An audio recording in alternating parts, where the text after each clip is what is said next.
Dzień dobry Państwu, witam serdecznie wszystkich na seminarium Instytutu Rozwoju Wsi i Rolnictwa Polskiej Akademii Nauk. Dzisiejsze seminarium jest po angielsku i mamy też już gości naszych anglojęzycznych online, dlatego przejdę na tenże język.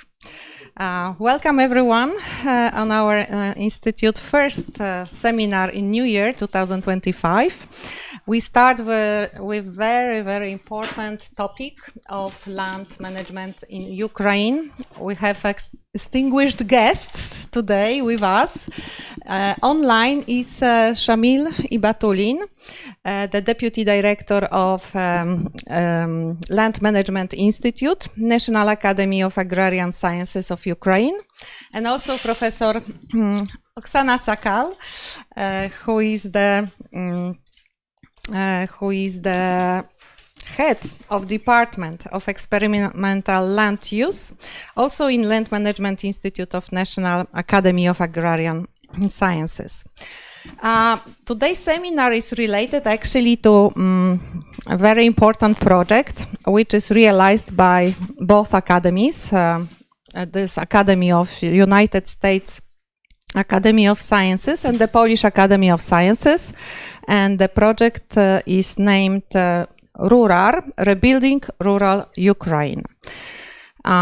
This project is focused on land management, and to give you a bit of background, the Ukraine had 20 years of memorandum on land buying of agricultural land, and when the memorandum finished, it coincided actually with outbreak of war, so the land market couldn't really start operating right way, and then the new problems came together with the war. So the topic is very important, it's very valid, it's very actual now, and we have a great opportunity to hear really up-to-date information, and from the best source ever, from our friends from Ukraine, from our distinguished scientists. And the seminar will be divided like first Oksana will give her presentation, and Shamil will be continuing, and at the end we have questions and answers as always. So, Oksana, the floor is yours, and you have your time. Good morning, dear colleagues, dear panel professor, dear professors, dear colleagues. First of all, I would like to express my sincere gratitude for the invitation and the opportunity to participate in this seminar at such a respected institute. This institute holds a special place in my life, particularly in my recovery after the initial shock of the war. It has played a significant role in helping me regain strength and focus during these hard times. And not just for me, for many Ukrainian scientists and many Ukrainians as a whole. Thank you again and again. The main agenda of our presentation includes the following topics you can see on this slide. But my part, I will discuss the following aspects: the human rights-based approach, land structure and plan reform, the productivity potential of agricultural land, and a little bit about land inequality. Something about human rights-based approach. Today's global trends indicate the growing role of a human rights-based approach to governance. We can see that in Ukraine under martial law, in the context of post-war recovery and with the upcoming European integration, ensuring human rights is a fundamental imperative. A fundamental human rights is the rights to food, meaning the physical and economic accessibility of food for people. This right, along with other rights, must be ensured through national security, including food security, energy, ecological securities on the country. in shaping the directions for improving Ukrainians' land policy and implementing institutional changes, these basic human rights must be taken into account. After all, the right to land is both an individual and a common right. This raises the questions: what's the minimum necessary to ensure these human rights? It is clearly explained by the quantity, its area, and quality of land. Therefore, the full spectrum of human rights is quite relevant in security of human rights to land. However, in many proclamations, the right to land has been considered as a consequence of the realization of other human rights. Also, access to land is declared in many rural development strategies. The role of the right to land and natural resources in agriculture is rarely adequately recognized. In countries where agriculture remains the dominant sector of the economy, land is primary and highly unevenly distributed political resources. The right to land cannot be considered separately from the right to property, or as a package of the rights, a set of rights including the rights to use the resources, or land resources, first of all, the rights to manage it, and the right to transfer the rights, whole rights to use and manage, as well as the rights to own. Granted property rights and effective land registration institutes are essential attributes of a modern economy. Protecting property rights is vital for maintaining peace, first of all, and I would like to underline this.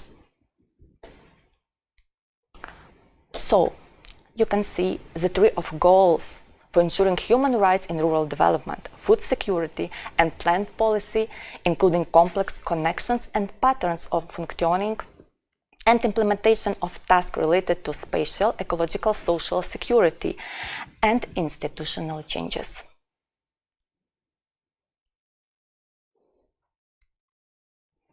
A little bit about land structure and land reform in Ukraine. Land reform is currently underway in Ukraine. I will not focus on the source of data, which include, in my case, only state land statistics and soil data you can see on slides. The total area of arable land in Ukraine, including temporary occupied territories, is approximately 32 million hectares. Of these, 27 million hectares were transferred into private ownership as a result of land privatization, benefiting 7 million land shares plots owners. We called it in Ukrainian pay, or in plural payi. The average size of the share was 3 or 4 hectares. Today, more than 2/3 of these shares are leased out.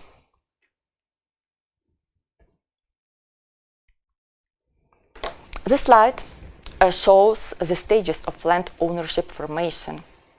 In fact, the development of farmland use began as early as 1990s. Initially, land privatization took place for citizens, for household plots, gardening, construction, and subsidiary farming. Now we called it personal farming. Those wishing to become farmers could take land up to 50 hectares based on permanent use. In Ukraine, we have such phenomenon, permanent use. In the first years, the state stimulated and financed this process. Land plot registration, first of all, loans for equipment, seed, and so on. And another modern fact, farm can also be formed from land shares for now. Our colleagues from the Land Management Institute, who have been implementing land reform from very beginning, note that it was from 2004 the stage of uniting private landowners began. Not now like agro-holdings consolidation. The formation of mosaic structure without a legal unified management hierarchy, without administrative or labor connections. On the slide, you can see a typical holding structure And a specific example, MHP. This research is conducted by our colleagues from the National University of Life and Environmental Sciences of Ukraine. I know this topic always generates interest. You can find additional information via provided link. This slide shows the difference in the structure of agriculture holdings by number and size in EU in Ukraine. The main concern of European farmers is that Ukraine's accession will lead to the disappearance of family farming in EU. The task of Ukrainian politicians, scientists, us, yes, and experts is to justify and demonstrate to Europeans a plan of Ukraine's agriculture integration into EU based on the concept of agriculture and rural development, taking into account, first of all, compliance with European standards and rules, as well as human rights-based approach. Currently, several agri-holdings in Ukraine operate with land banks exceeding 100,000 hectares. MHP, the second one on the top.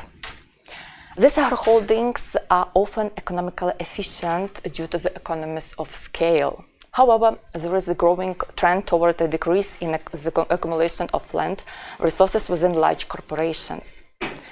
In our view, it is important to emphasize two key points about the future of agri-holdings. Firstly, agri-holdings are not the future of Ukraine, but rather a temporary phenomenon due to their inherent weaknesses: decision-making inertia, conservatism in internal business interaction mechanisms, a focus on profit, and the fact that shareholders of these holdings do not reside in Ukraine and are not interested in the real issues of rural areas. As a result, they are unlikely to be sustainable in the long term. Secondly, the European Union's land use and agribusiness requirements, along with the implementation by Ukrainian agriculture producers, will enable changes in the profitability and directions of agriculture entrepreneurship, ultimately leading to a transformation of Ukrainian agricultural system with a greater emphasis on small and medium-sized producers. This slide shows the differences in the size of fields and crops between Ukraine and Poland and France. You know better than me, than us, that the common agriculture policy is one of the most important and costly areas of EU activity, comprising over 40% of European Union budget. Ukraine's European integrations means the necessity to change the agriculture system and adapt the land use structure in terms of size and specialization. Consequently, for Europe, future enlargement, including with the large agriculture country like Ukraine, will require taking into account Ukraine's agriculture potential and making changes to the common agriculture policy. You know about this. A little bit about productivity potential of agricultural land in Ukraine. Taking into account the spatial diversity of nature and limited soil, water resources, climatic sources, agroecological resources of Ukraine is the foundation for spatial development of rural areas. Natural resources serve as a type of shared capital of human existence, and land, in all its uses, is the key element of this capital. Access to land correlates with economic and social security. This becomes a prerequisite for recognizing the right to land as a part of human rights. Moreover, I would like to cite the United Nations. United Nations points out that access to land and security of tenure are essential for the satisfaction of the right to food. Land degradation process necessitates the prioritization of land protection measures and the improvement of mechanism of state control over land use and protection at the local level. Furthermore, we believe that it is important to discuss the role of the state in land protection, first of all in Ukraine. Why? In Ukraine, more than 92% territory is used. The level of land cultivation extremely high, exceeding 54%. In European countries, as we know, the level does not exceed 35%. This increase in the area of arable land occurred mainly at the expense of agricultural land such as fallow pastures and high fields. However, the chart on the slide, it can also be concluded that neither agriculture enterprises nor farmers are striving for an optimal structure of land use that would include not only arable land. Arable land constitutes the predominant share of agricultural land. Before the war, approximately 20% of soils in Ukraine was contaminated. The total area of technogenically contaminated lands accounts for 20% of total agricultural land area. In Ukraine, an average of 40% of arable land is eroded, while in Poland, this figure is about 30%, including 21% of agricultural soils. And in the EU, as I mentioned, 35%.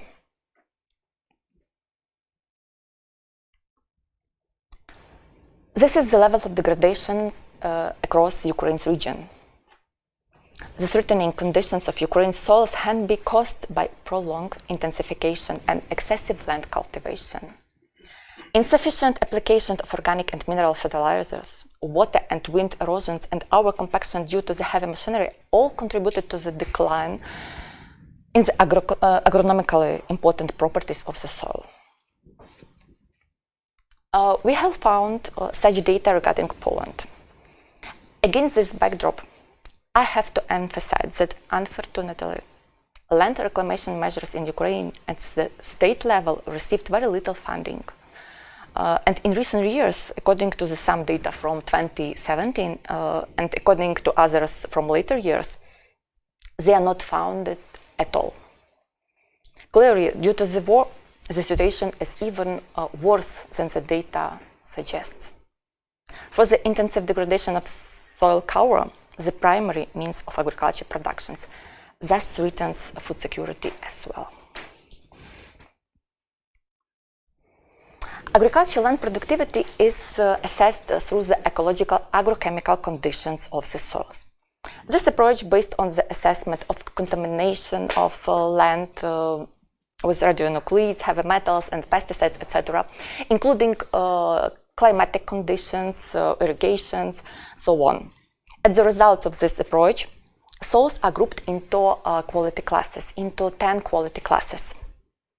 And for example, in the last period of monitoring, in 2016-2020, the weighted average ecological agrochemical score of soils is 56 points. It's medium quality soils in Ukraine, in average. But when compared with the previous evaluation in the previous 5 years, the situation in some regions has improved, while in others it was worsened. For example, you can see in Zakarpattia, Ivano-Frankivsk region, the situation is worse. But for example, in Lutsk, the situation is much more better, or Sumy. But you have to remember, this situation is before the war. And in general, this situation, this transformation of productivity due to both anthropogenic and natural factors. And at the end, a little bit about land inequality.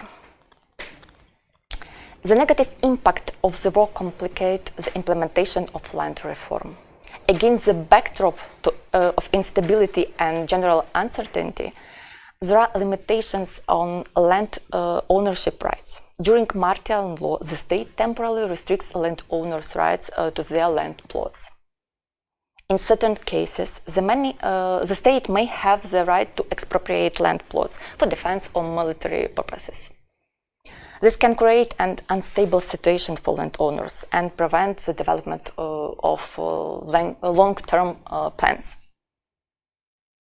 For example, there is the prohibition on transferring state or municipality land to private ownership for personal farming during martial law. However, of course, there are exceptions. As Pani Professor Zawolińska mentioned, despite the war, the agricultural land market in Ukraine continues to function and is further liberalized. In absence of public consensus, unfortunately. Starting from the 1st January of last year, 2024, the maximum land area that can be owned by one legal entity or person, who are residents of Ukraine, of course, for now, has been increased to 10,000 hectares.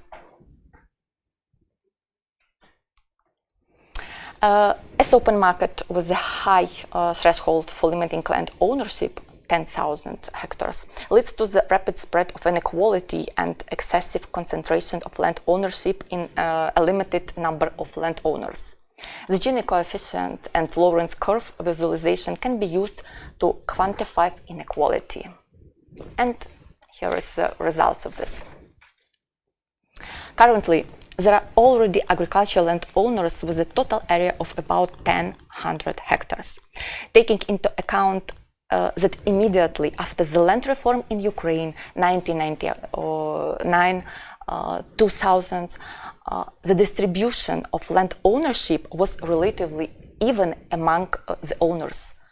An increase in the level of inequality in agricultural land ownership should be expected in the near future. Of course, it's consistent with the land market rules. The absence of clear mechanisms for land market will continue to lead the concentration of land ownership and accelerate process of inequality in access to land, a fundamental human right. The unequal distribution of land is a determining factor of the unequal distribution of income in rural area. The World Bank highlights that concentration natural resources, and some researchers focus on land. They say markets are unable to ensure human rights, reducing the value of land to a commodity, just a simple commodity. A market without state intervention cannot ensure the fair distribution of resources.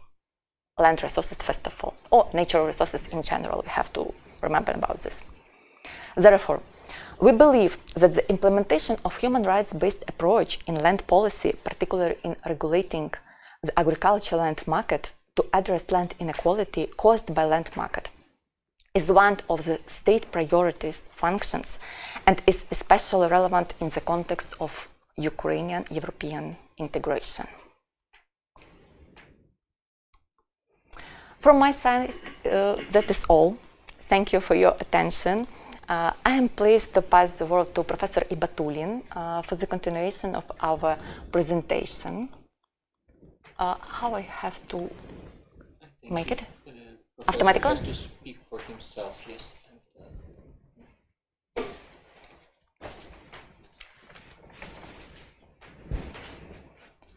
We stop sharing and he will take over. Yeah. Bardzo mi przykro, że nie mówiłam po polsku. Przepraszam bardzo, ale terminologia jest dla mnie trochę skomplikowana. Ale uczę się i mam nadzieję, że następnym razem będę mówić po polsku. Bardzo dziękuję.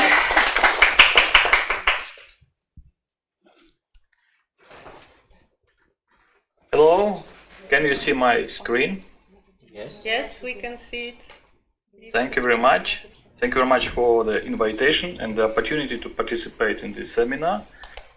My part will consist of 4 aspects of the topic. Impacts of the war, properties, rights, land market, inequality of spatial development in rural areas. First of all, closer view of the rUAR's impact on land use in agriculture. What kind of data sources we have to analyze the impact of war? Three, mainly parts, official Ukrainian sources from ministries and state services of Ukraine.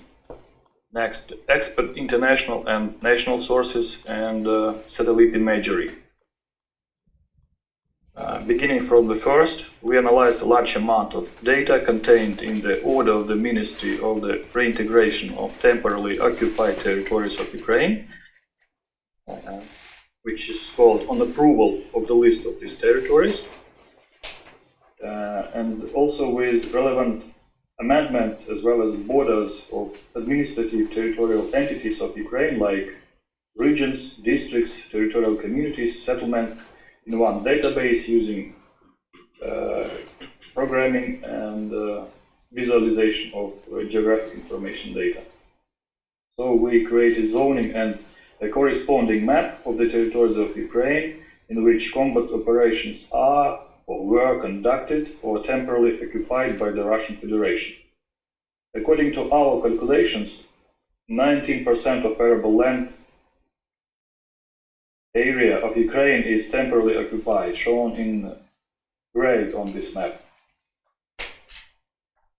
59% of the arable land of Ukraine is controlled and conditionally safe, shown in light yellow on the map. Also,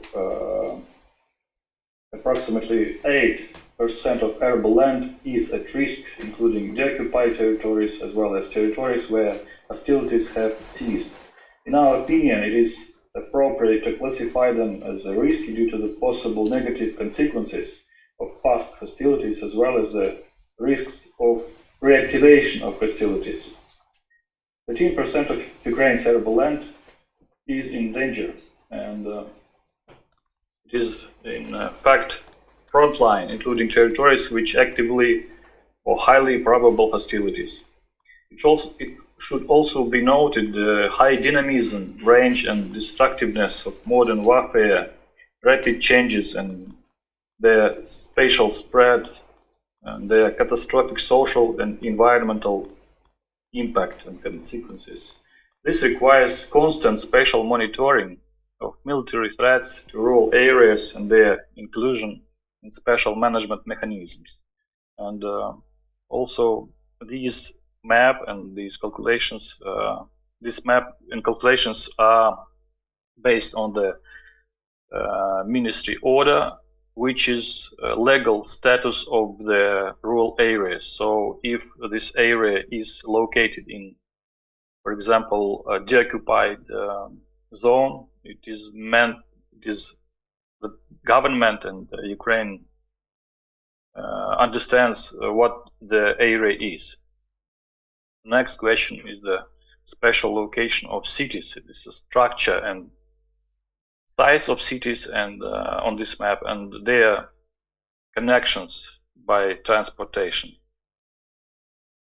Also, we can see here that this line of occupation also on this visual on this map. According to the 2021, Ukraine had a permanent population of 48.2 million of people, of which 28.2 million lived in cities, approximately 58%. And the data from that census, from the period before the war, are broken down by settlements, so we have opportunity to calculate the number of permanent residents. Thus, the cities of Ukraine are currently temporarily occupied, in which 20% of urban residents of Ukraine lived, and 48% of urban residents are conditionally safe. If the structure of the permanent population has not changed since 2021. As for rural residents, the proportion is different. 7.5% of rural residents of Ukraine found themselves in temporary occupation, and 77% of rural residents are in control and conditionally safe territory.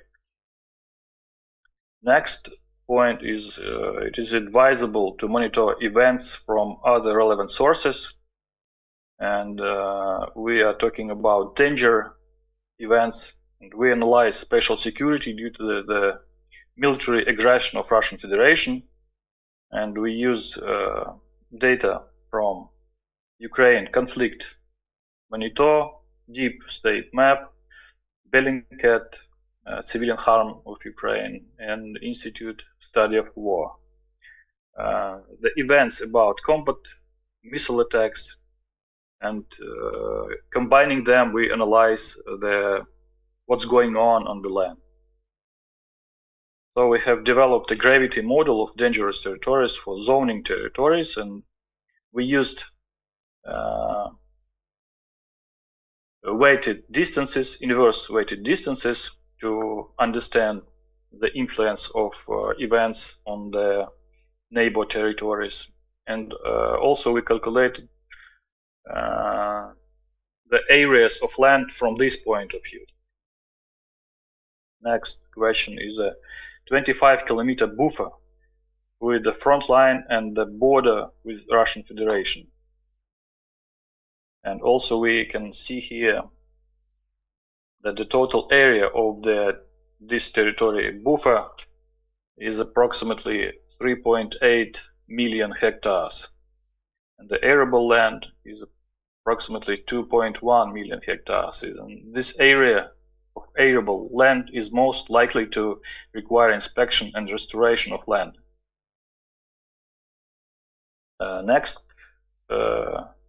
method to analyze what is going on in agricultural land due to war impact is to use satellite imagery. In particular, this slide shows the pseudo false color of the radar vegetation index. Due to the war in Ukraine, part of agricultural land remains unused. Such land is not used due to the lack of physical access to the land, or it may be mined, contaminated with toxic substances, destructed, damaged by hostilities and military equipment. Sometimes it is about the economic inaccessibility of land due to the lack of economic and production resources. On this slide we can see a red line along the front line, which is actually unused arable land. At closer look we can see some of the fields are used not far from front line, and these reddish fields are not used. They are just abandoned. According to our preliminary calculations, the area of abandoned agricultural land in the controlled territory from controlled side of Ukraine is up to 5% of area of arable land. So the red color of the fields in the above radar images is also found along the state border of Ukraine with Russia, which may mean both that these territories are mined and the hostilities are also underway on them. But at the distance of 15-20 kilometers from the border, the fields have sign of full agricultural use. It should be noted that the level of the Ministry of Agrarian Policy of Ukraine, one of the main tasks has been set: assistance to farmers from frontline territories who have suffered greatly because of Russian military aggression, and to give them as much support as they can. The next step in remote monitoring of land is understanding which crops are grown in Ukraine. The problem is that because of the war in Ukraine, we have lack of statistical data, and the data is not actual, is not precise, so we can compensate the lack of statistical data using satellite imagery. But the complexity of remote monitoring is many different regions with many different natural and climatic conditions, different crop vegetation varieties, different growing technologies, different timing of technological operations. And also we can mention cloud cover of satellite imagery as an obstacle to optical satellite images such as Sentinel-2. So we also need to have a lot of ground data to collect or use some methods, algorithms to analyze and understand what is going on the ground and to have actual quick information. So we propose to use Sentinel-1 radar images together with optical images from Sentinel-2. And also we use radar vegetation index in comparing NDVI and RVI. We can use a correlation between them. For example, this example for summer crops and this example for winter crops. And combining them, we can achieve a very high precision of recognition of crops. So, directions for returning land to economic use include, first of all, land inventory and land monitoring, for example, with remote sensing, classification and evaluation of land according to the condition and type, assessment of losses, and so on. As a result of this, we can see how the sown areas is decreased from 28.6 million hectares in 2021 to 19 million hectares in last years. So reduction of cultivated area is not only due to the problem of access to temporarily occupied lands, mined lands, and lands on which hostilities are being conducted. Also, reduction of areas is due to economic reasons, to the lack of resources, to the destroyed resources, and so on. Next important question is significant influence of destruction of the Kakhovka hydroelectric power station dam. This happened on June 6 at the year 2023 during the full-scale invasion, which led to catastrophic environmental and social consequences for the territories of Kherson, Mykolaiv, Zaporizhia, and Dnipropetrovsk regions. Significant areas were flooded, ecosystems and the site of reservoir were significantly changed over the course of a year and a half. The river returned to its old course. During the time that has passed since the disaster, significant changes in ecosystems have occurred at the Kakhovka reservoir, including the impact of nearby territories. To monitor these changes, we used Sentinel-2 satellite images in the Google Earth Engine platform.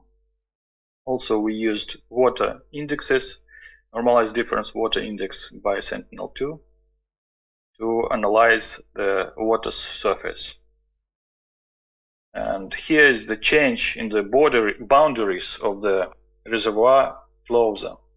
And also we have to mention this led to a reduction in irrigated land in Ukraine, because reclaimed lands of 4 regions of Ukraine were in the zone of influence of the Kakhovka reservoir. And on this slide we can see a comparison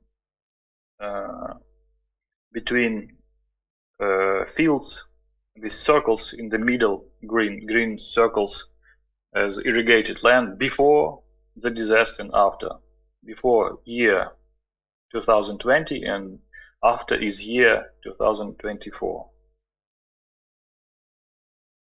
Next question is property rights to land, restrictions of land use. And we have to admit that Ukraine cadastral system is a highly technological digital services and processes which register land boundaries, parcels, land category, purpose, boundaries of settlements, and so on. But not all land plots are included in the land cadastre. Not all of them have registered ownership rights in the register of property rights. Not all of them have registered lease rights, tenant. and other legal restrictions, and so on. And a large number of owners do not know exactly where their plots are located because they are not interested in using this land. They just give it to rent, do not live in the rural areas, and do not control the nature of the land use of their parcels. A certain number of land parcels remain unregistered inheritance or incompletely registered. When there is a state act, they have state act with owner but not cadastral number and not boundaries inside. You can see here so-called white labels without registration, also as mistakes and issues with overlapping parcels. And so this increases the risk of entering another parcel in the cadastral system, this location, and this is a problem to rights, including human rights, to future of land use. On this slide, we can see comparison between, on first, on the left, is ownership of parcels. Next is the colors of land users, like farmers and agro holdings, and right shows us actual sown areas. So you can see the diversity of owners, users, and actual crops. Next very important question to our land reform is further implementation of restrictions on land use, because we cannot use land without such restrictions. For example, like a coastal protective strip of the inland reservoir, for example, like restrictions on using land with a power line protection zone, for example, pipeline security zone, and so on. Also, we have to have restrictions on slopes, on used land where the high slopes. So we have to create land parcels according to the three-dimensional terrain model, digital terrain model. Also, restrictions maybe have to be made on crop rotation, but as we know today in Ukraine, these restrictions are not working. So there is no any restriction to how you rotate crops on every field every year. On this slide, you can see recognized by satellite imagery crops of one enterprise in agriculture on their fields. So on. Next question is land market. Special distribution of land transaction on this slide, and it shows a sample of land parcels, cadastral numbers of which are recorded in the land relational monitoring data published on the website of State Services of Ukraine of Geodesy, Cartography, and Cadastre. So these are all parcels which are registered with transactions, and we can see almost every region was registered with land transactions. These are weighted average prices of these land parcels of main type of land purpose, and also we can see some dependence from the distance from dangerous territories by communities. And on this slide we can see the ratio of prices to the normative monetary assessment. There is a certain dependence on the distance to dangerous areas. The farther from dangerous area, the higher this ratio. So what is this ratio? We take price of land sold, the land parcel, and divide it to its normative value, which was calculated by its potential. And from this coefficient below 1 for regions where active hostilities are taking place, to a coefficient of more than 2 for the western regions of Ukraine. More western, more higher this ratio. Also, the question and less analysis of land prices from legal entities are higher than from individuals. Farmers as individuals and also small farmers will be uncompetitive in the land market compared to medium and large agricultural enterprises. We can see on this slide. And next slides are about interactive analysis of land market, and I maybe will not analyze them precisely. And we can see here gradual increase in prices, but the price by different land types of land parcels are still the lowest in the Europe. For example, in Ukraine, 1 hectare price is from 70 euros to 1,000 euros for 1 hectare, and this is the smallest price in Europe. Also, we analyze influence of soil quality and distance to important roads, major roads, and to cities, and to the price. And the special distribution of the land market clearly shows the dependence. Parcels are mainly in the Lviv urban agglomeration, as well as near highways and other business centers and special development zones of the regions, and the prices are higher.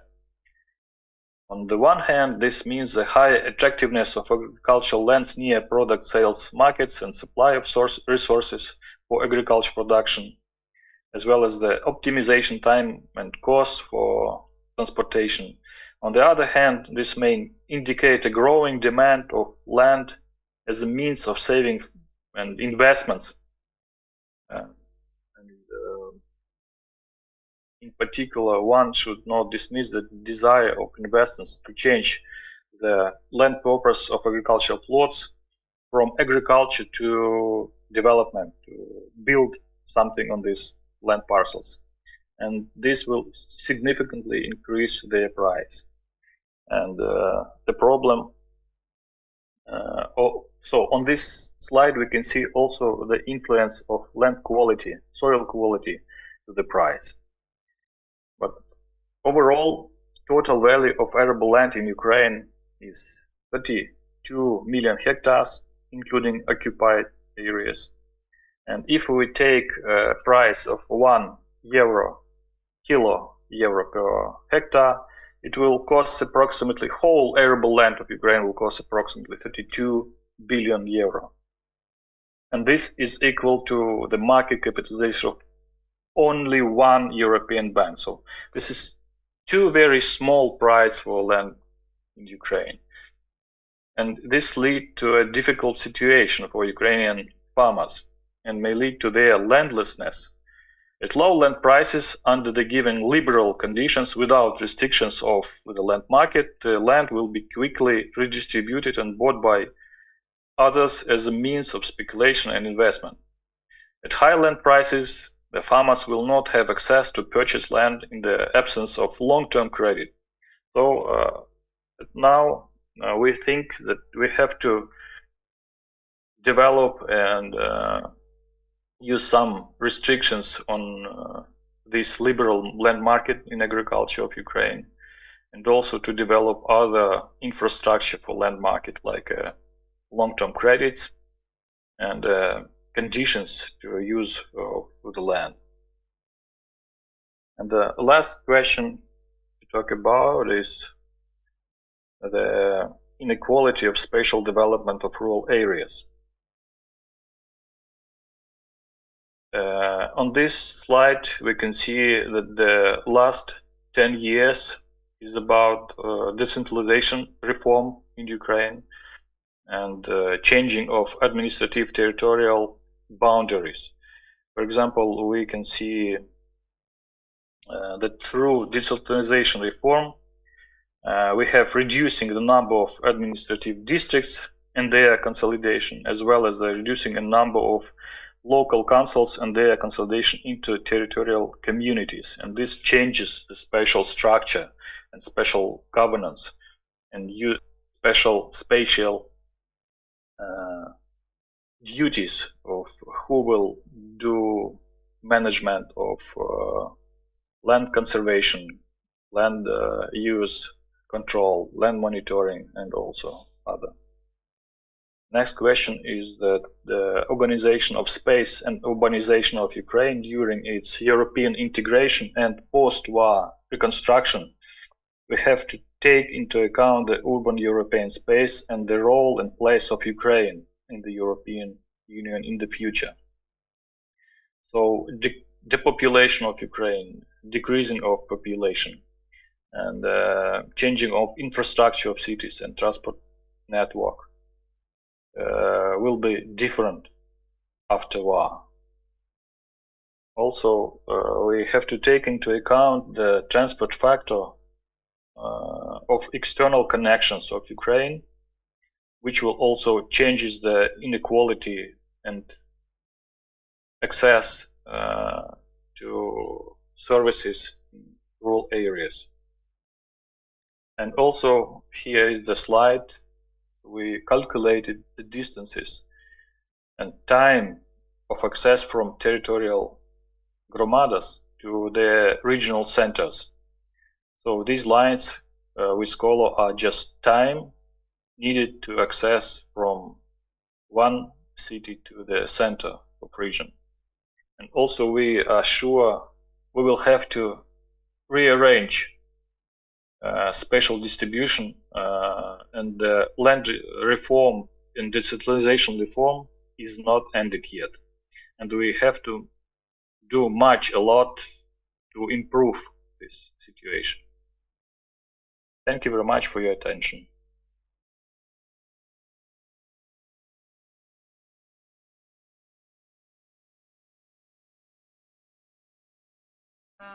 You gave us lots of details that I think we wouldn't have access to. It's impressive how well you monitor what's going on under these conditions of war.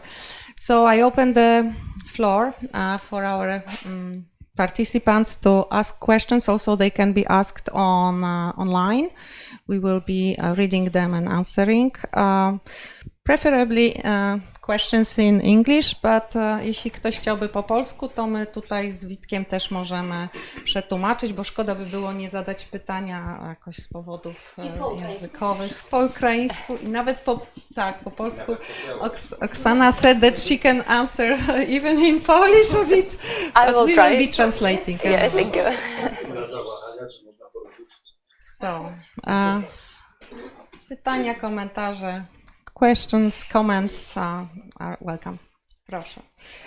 Damy mikrofon, bo nagrywamy. Proszę się nie przerażać, że nie będzie słychać. Nic nie trzeba włączać. Nie. Adam Koziolek, członek zarządu Agrohortimedia, jednego z większych wydawnictw branżowych w Polsce. Oksana, I have two questions. Do you know how many active farmers are in Ukraine? What I mean with active farmers, for me, the farmers who have connection to the market. And the second question is, which are the most important production information source for these farmers? Thank you very much. Thank you very much for your questions. I think we will be collecting like 3 questions and then you will be able to answer. Is it okay? Tak. Can you take those questions? You remember or you want to repeat? No, I remember about this. Okay. So who would be another speaker? Do we have anyone online? Something is on chat, but not yet. Another questions? Yes. And please. No? Okay. I have actually a question because do you have any estimates how big is the agricultural land which is already irreversible to production? I mean, it's lost forever. It will never be regained for agriculture.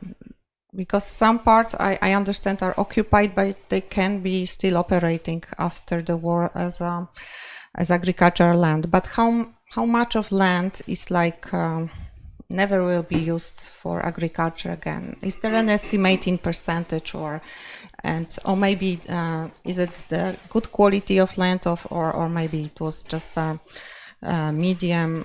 So a bit of like picture on that. How much was lost forever? This is from me. Since we're still missing one question, I have one.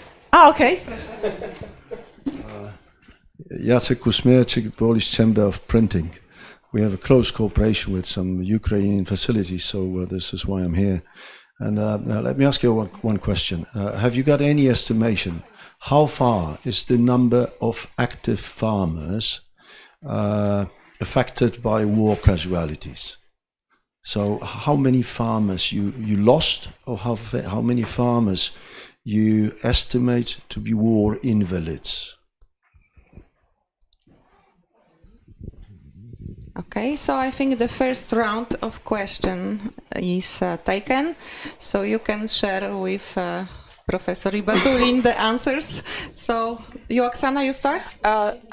Yes, I will try to answer for this question. Thank you. I have one. First of all, about active farmers.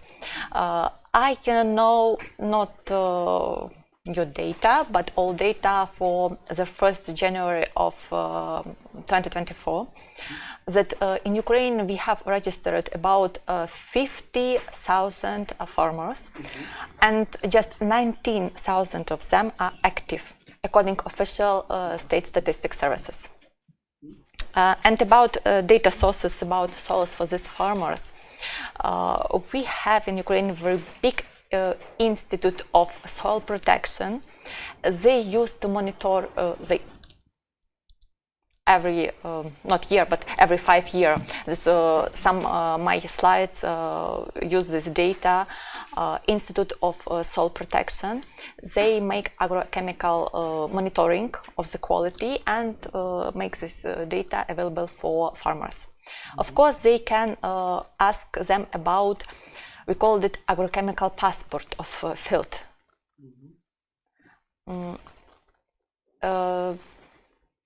So, yes, our farmers can find some data about their fields. But it's not for whole territory of Ukraine. It's not for all. It's just like a monitoring point of monitoring. You understand what I mean? Dear Professor, it's about your questions about percent of land that cannot be used for agriculture production forever. Unfortunately, for today, we know just like a dangerous zone. Yes, Professor Ibatullin showed us these zones, and maybe it's some answer for your questions. Unfortunately. We have to inventory and monitoring this territory and evaluation of dangerous of the quality of land, of activities on this land. And after, because military action is active on this territory, we cannot real assessment of this territory and the number of farmers who was dangerous. Of course, I must reverse my question. After you mentioned it's 50,000 farmers estimation for the Ukraine and active 19,000.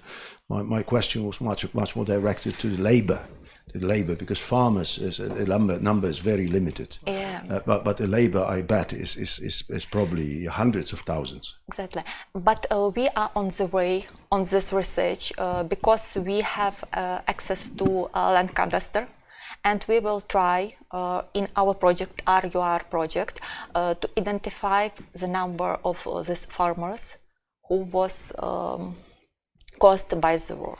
So I hope for the next seminar we will prepare this data. Specifically, I asked the question because if you consider any approach to re-establish the market after the war finishes, what I pray for, you must consider you will need labor. Of you know, course. and you will need some idea or some ideas to reintroduce handicapped labor, which will probably cause a lot of cost and a lot of efforts.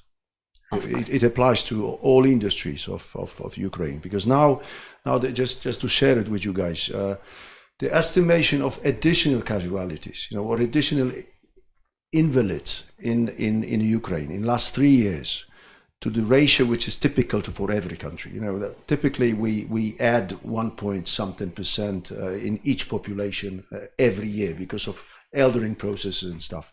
In Ukraine, you count plus minus 300,000 additional casualties, additional invalids. 300,000 spread only in between the age of 25 and 45 men. Yes, you're right. Okay, second round of the questions. Just a comment to the ad vocem, right? Oksana, and do you know from the 50,000 farmers, how is the average of the farm? Or Unfortunately, we didn't monitor this data. Okay, Professor Gorzelak has the floor. A question about functioning of these large land holdings, rural holdings.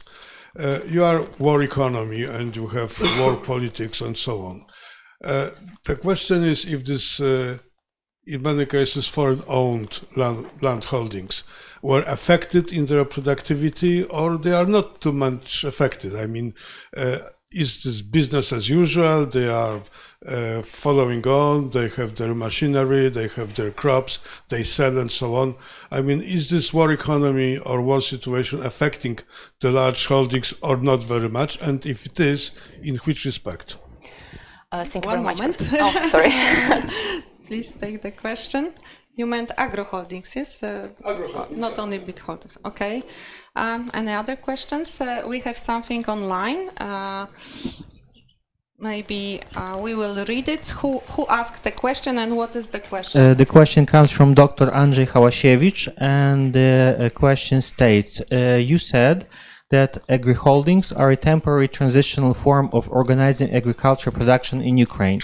How do you envisage the target structure of agricultural land use in Ukraine? What path, what solution should lead to the desired state of agriculture structure and organization of agriculture production? Basically, how to get rid of agro holdings. Yes, and one more question. It was three? Yeah. It was common. Okay. This was kind of answered immediately. So if we have any other question, we will take in this round. If not, we will wait for another. I just wanted to ask. 1 second. You need a microphone because we are recording and we say who we are. Perkowska Aleksandra, IRWiR PAN. I just wanted to ask, who's the owner of agro holdings? Is it the Ukraine capital of some other enterprises from the world? I'm just curious. Okay, thank you. The question about ownership of agro holdings. Okay, thank you very much. So please, the floor is yours for answers on this round. Thank you very much. As I mentioned, that agro holding is very interesting, as always. Unfortunately, we don't know a lot about them because we studied first of all land use and land management. But as I know, of course, war economy impact on agro holdings. Of course, their territory was damaged too, or are under occupation. But in estimation in money, in euros or in hryvnia, unfortunately I couldn't calculate this. But I know that Kyiv School of Economics studied this, they have this research. So we can find this data. About agriculture structure for future, it's questions from the chat, yes? Why it's a temporary phenomenon? because it's not real structure. You have to understand it's not agri-holdings. It's not a legal entity. It's just a mosaic structure. It's a lot of legal entities which have just one or few owners, not Ukrainians, but it's like a. It can be foreigners. Alexandra, maybe it's for you. But they have different, not clear, not official connections between them. It's just like a miracle. So our future, we have to thinking about this mirage, and put it on the legal relationship. And of course, we have to thinking about taxation, first of all. And what is the future agriculture structure in Ukraine? We have to be in line with the European Union. I think that it's very important for Ukraine rural areas, first of all, and of course for all, this be multifunctional. Not just about agriculture, but in general for all sectors of activities.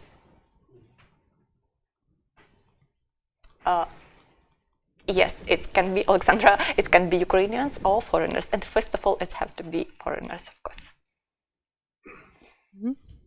Thank you very much. One comment from Professor Gorzela. Please tell me if I am wrong or if I am not wrong. From what you were saying, both speakers, and especially the second speaker about the changes in land structure, in prices of land and so on, I have a kind of a feeling that there are some kind of two realities. One reality, the small land holdings, change of ownership, some price of land and so on. And there is the reality of these agro holdings, which in fact use this land, have production, you don't know much about what's going on there. So there is a kind of dual reality. One reality with very good information about what's going on the very local level with prices of land, with changing of ownership and so on. And this real reality is of the land holdings, agro holdings, which use this land, which have own production, which have own investment, and not much information about it. So you have information about what's not very important, very rich information. I am just, I don't think that we have such data in Poland as you have in Ukraine about what's going on this ground level. And you have not much knowledge about what's going on the real sphere of agriculture production, agriculture investment, agricultural market and so on, exports, imports and so on. So there's a kind of dual reality. Perhaps I am wrong. I don't know. Please correct me if I am wrong. Professor Ibatullin. Sorry for provocative.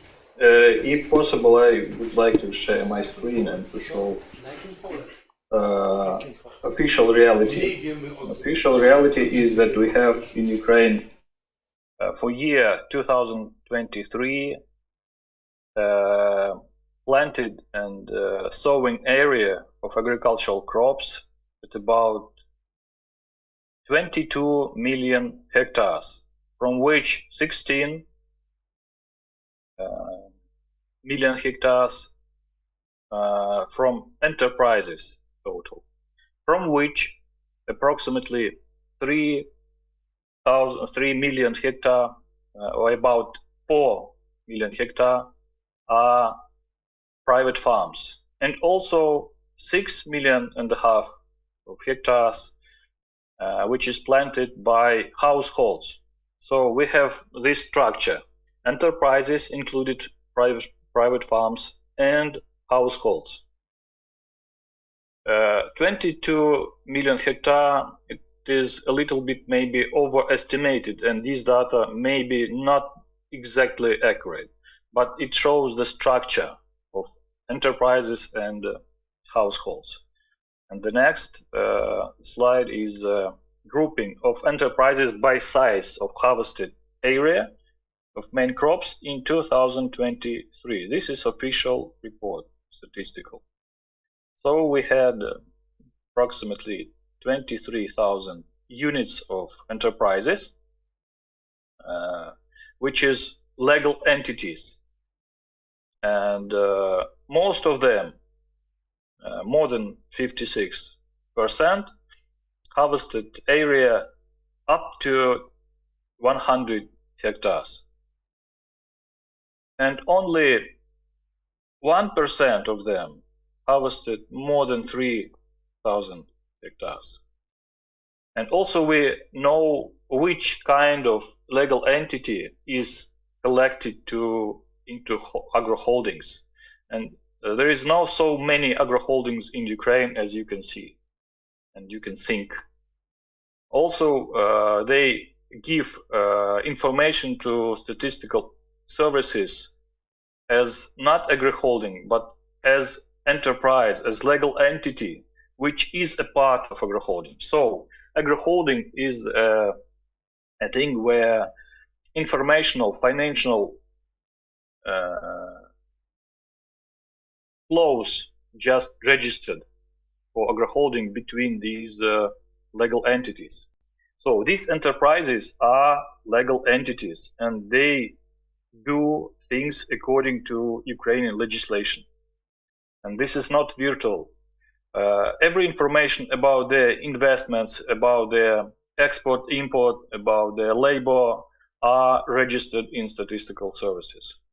But something about their collecting in agro holdings are just the information for the managers of agro holdings, nothing more.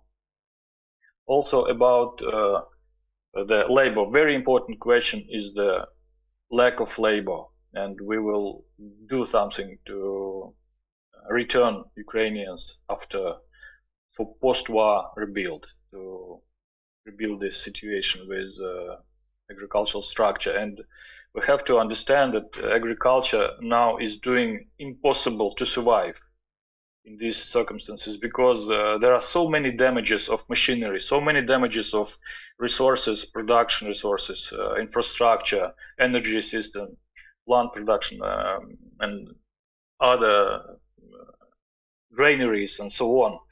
And due to this, transportation flows are different, and ministry with enterprises do a lot to establish new connections, to establish new markets, and to survive, just to survive, and to produce agricultural production despite this very, very hard situation. So I don't think there are two realities. There are just one reality in which we have to survive. And the second question, and we have to not only survive, and we have to give input to European community in order to fulfill Euro integrational process, in which I'm sure we will be better, and we will be better organized and structured, and emphasize rural development, and emphasize just farmers and small farmers and average middle-sized farmers in the structure of agriculture in Ukraine.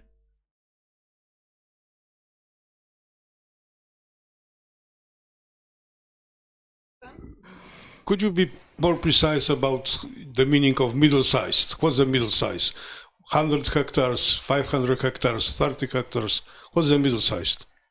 Yes, you can see that there is no very precise measurement of what the size is, but because Ukraine is very different in regions, and we have very small parcels in the western part of Ukraine and very big fields, like 600 hectares, just one field in the southern and western part of Ukraine, where just different natural resources are.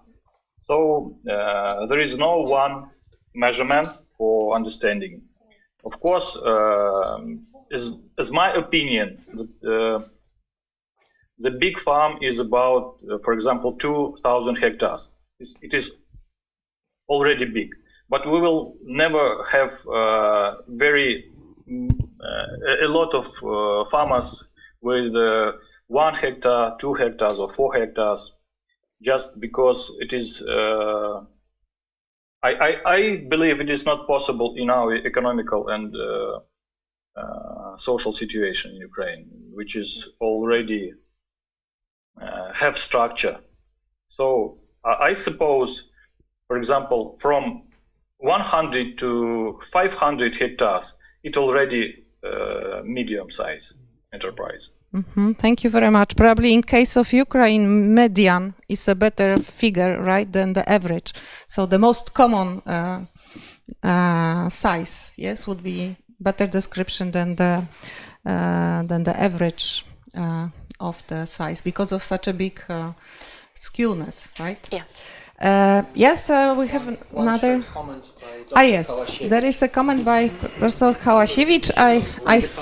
Yes. Dr. Hałasiewicz, who was asking the question, he just answers or replies to your comment that nic nie jest tak trwałe jak rozwiązanie prowizoryczne, or nothing is as sustainable as makeshift solutions or temporary solutions. I think it was comment about dismantling agro-holdings, right? Because you said it's temporary, but it lasts so long and there is no clear vision how to dismantle agro-holdings. But you are economist, you understand it like holdings, like a structure, strict structure, like in our book we read in economy theory that this is holdings. But unfortunately, in real life, it's not. We have a lot of legal entities in agriculture production.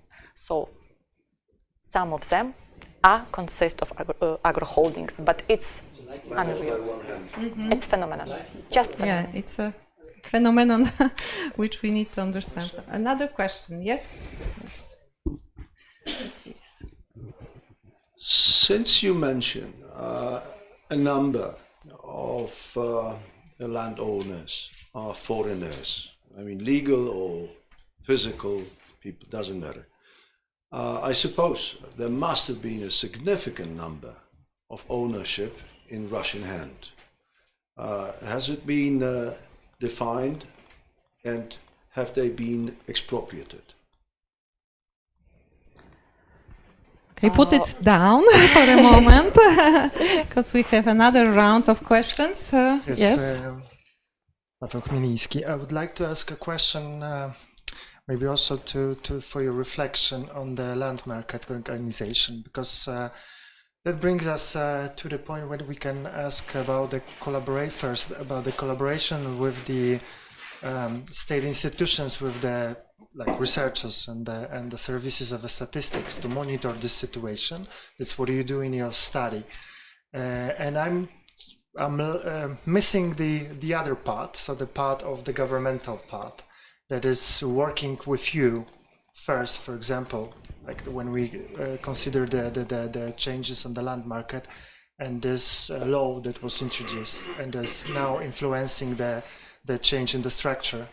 The question is whether are there any big debate on this problem in the Ukraine behind the war, because of course as we know, during the war all the changes should be withdrawn or suspended, and you are showing us that those changes, those consequences of the land reform are having a big influence on the now change on the structure. So is there a debate? Second question, is there a serious collaboration with the researchers and the government on this? Thank you very much. There is another question. We collect 3 at a time. Okay, but they were long enough. So please, the floor is yours again. A little bit about land expropriation, yes? Okay, so Oksana answers yes. Professor Ibatullin, you or me? Sorry. About first question. Have you answered? Or I should? So Shamil answers or Oksana answers or both? Okay, I'll try. about expropriated of land, and really we have a lot of, but it's normal because Ukraine are big, we have a lot of citizens, yes, and when land reform started, the main essence of this reform was to find the effective land owners and land users. And at the end, or at the start of this reform, we received a lot of owners of land shares plots. Yes, we have 7 million. Of course, some of them use by themselves or use lend it out. But about expropriated, it's just I mentioned about Martian law. In these cases, and in any cases, not just during the war, land plots can be expropriated for common interest. And we had, it's a story, I think, last year,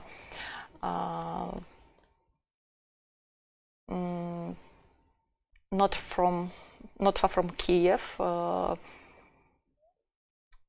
our government decided to create a national memorial complex, and a lot of plots was private.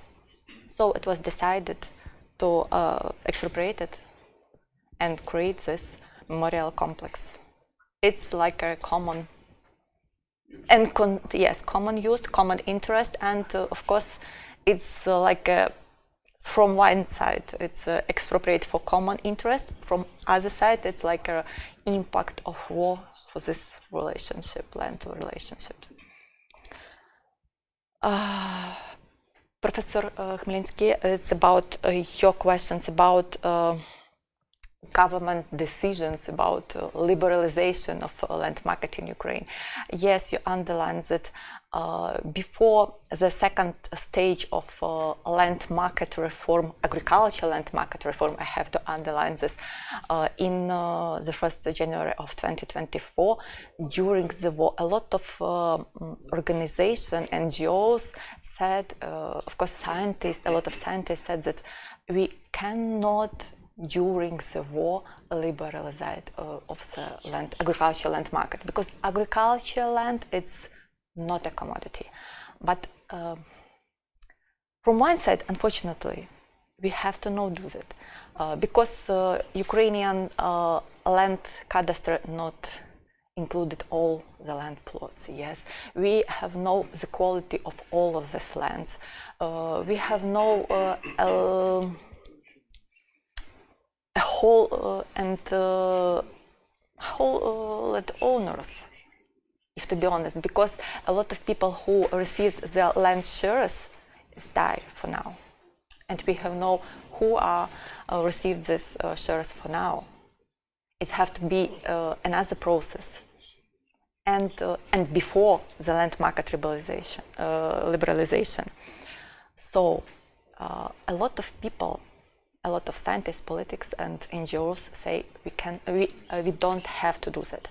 But according land moratorium on sale of agricultural land, or this shares and plots, we have mentioned that everybody have the right to sell their land and to do with the lands everything, because it's ownership.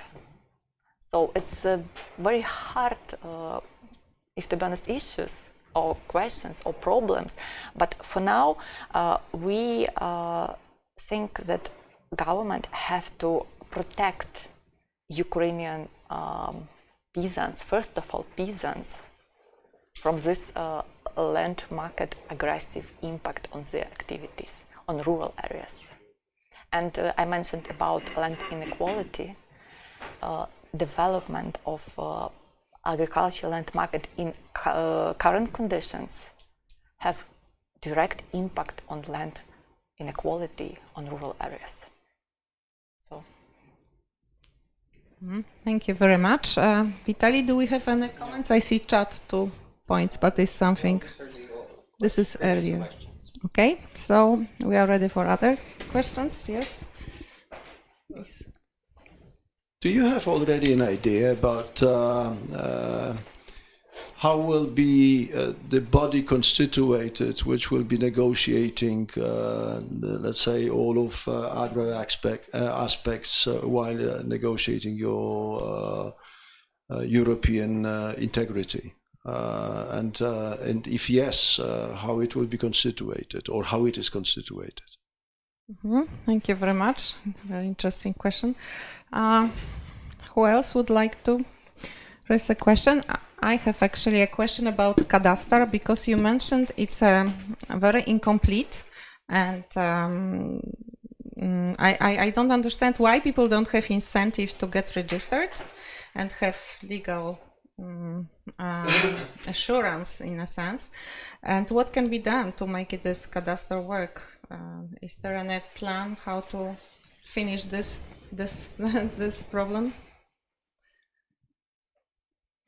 Any other questions? I could try to answer the question about land cadastre. Okay, please go on. Thank you very much. So the cadastre is not fulfilled by data for whole territory, because if a peasant have title ownership for land parcel, it may not be registered in cadastre because his right is already done. He has right to this parcel, but this parcel is just not registered in cadastre. If he will want to sell his parcel, he will be this will be obligatory to register this parcel first in cadastre, second in the register of rights, and then he will be able to sell his parcel. Till this moment, he may not be registered just in services and in cadastre. So this is not obligatory for him. That's why cadastre just going on, and cadastre as electronic services, as services at all, realizes and fulfills its functions. But just as long as peasants will not trying to sell their parcels, they are not in cadastre. That's all. But the problem is how to improve cadastre, how to improve data inside this cadastre, because there are some issues with data because of manual entrance of people and mistakes inside data. Also the problems with new data, for example, like more data about soil quality, more data about natural resources in cadastre, and so on. Thank you. Thank you. I suppose there is no cadastre taxation in Ukraine, because if there would be a cadastre value taxation, all properties must have been registered. Am I right? Taxation as a tax, you mean? Yes, taxation, tax. Every parcel has its own value, and is because every parcel, every hectare is paid tax. But you may not be just registered in cadastre for this. Okay. All right. You have your parcel title, and you pay your taxes to taxation services. Oh, okay. So it's two different. So it's two different. It's two different shoes. Okay. Thank you. Thank you. And another question? Yes, Oksana. For yes, Ukrainian negotiation. It is already a bad. Yes, and I have mentioned that I think last year or 2 years, last week or 2 weeks before, Professor Ibatullin was included in the special commission, yes, for agriculture cluster negotiation of Ukrainians into EU. It's under Ukrainian Ministry of Agriculture and Food Production, but Professor is a part of this commission. Professor, congratulations. It's a good job. How many people? And good luck. Unfortunately, I don't know.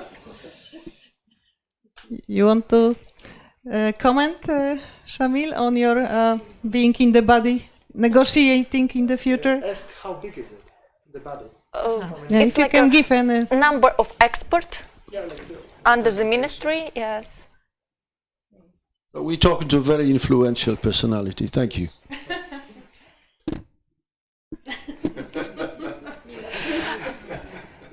I hope we will know more. I'm sorry, I'm not hearing every word in the audience because something with microphones. So the sound is not as good as possible. Professor, only positive. Oh, thank you. Yeah, we're just asking if you want to comment on the fact that you were invited into negotiation body with the European Commission. Cluster. It's not European, it's Ministry of Ministry, Agriculture. yes, on the ministry side, yes. If you want to comment on that or not, but we congratulated. Yeah, so only good thing. Thank you. So is there anyone else who would like to ask question? Can be in Polish. We can translate and One more question online. one more question online.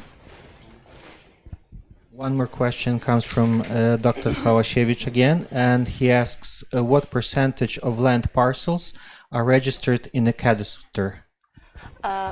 As I remember from last year, it's 74% official data from land state cadastre.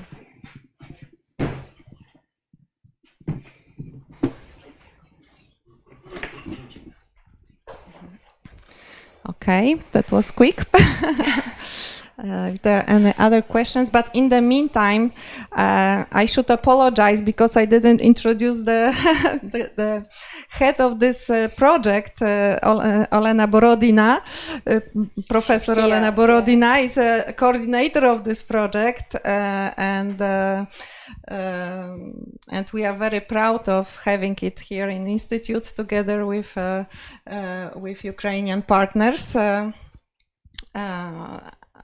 Yes, if anyone else has question or would like to talk later on, we have, as you see, the main representatives of this project here in the Institute.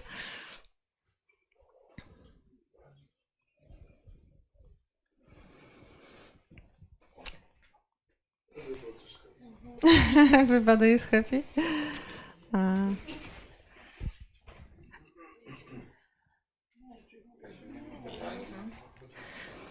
Okay, so thank you very much, Professor Ibatullin, Professor Sakal. It was Thank you. Great pleasure. Thanks all participants, both online and here in the room. And we invite you for the next seminar. Zapraszam na następne seminarium w przyszłym miesiącu, jak zwykle w pierwszy poniedziałek miesiąca. I do widzenia, do zobaczenia. Thank you very much. Do popatrzenia. Thank you. Thank you. Thank you.